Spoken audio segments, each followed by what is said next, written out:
নমস্কার বন্ধুরা, তোমরা সবাই কেমন আছো? তো মকর সংক্রান্তি এলেই পটাশপুর ও সবংয়ের মধ্যবর্তী কেলেঘাই নদীর বক্ষ যেন এক নতুন রূপ ধারণ করে।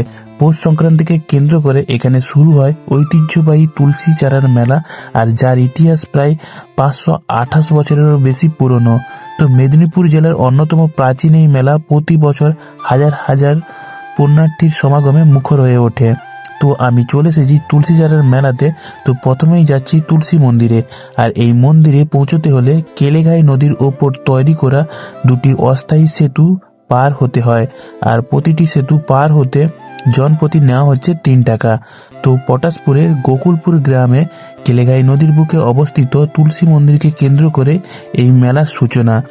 এই মন্দিরে বিরাজমান বাগসিদ্ধ বৈষ্ণব শ্রী শ্রী গোকুলানন্দ গোস্বামী বৈষ্ণবাচার্যের সমাধির মন্দির। তো জনশ্রুতি অনুযায়ী পৌষ সংক্রান্তির রাতে নদীর মাঝখানে নিজের যোগমঞ্চে সাধনায় নিমগ্ন অবস্থায় তিনি সমাধিপ্রাপ্ত হন।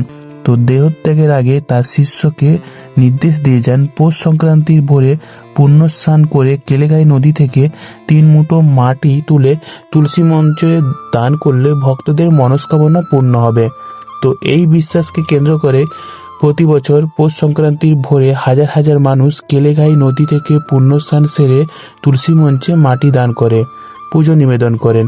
তো আধ্যাত্মিকতা ও লোকচারে এই অপূর্ব মেলবন্ধন দেখা যায় এই উৎসবে।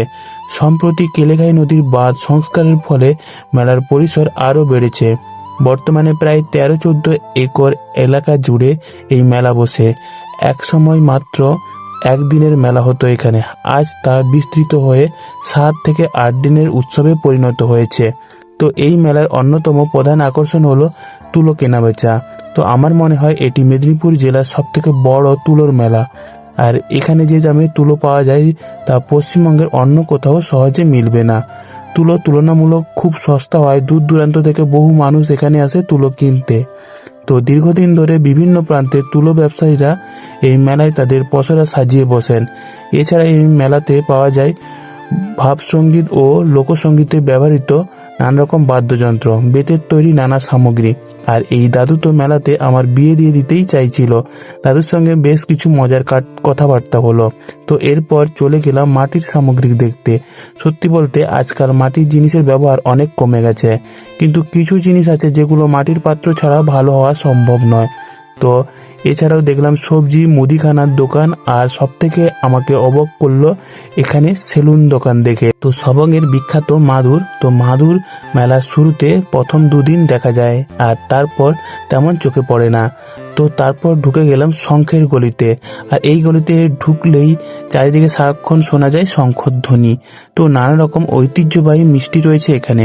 তোমরা হয়তো অনেকেই জানো বর্ধমানে মানকড়ের কদমা মিষ্টি খুব বিখ্যাত, কিন্তু আমাদের এই তুলসী চারার মেলাও কোনো অংশে কম নয়।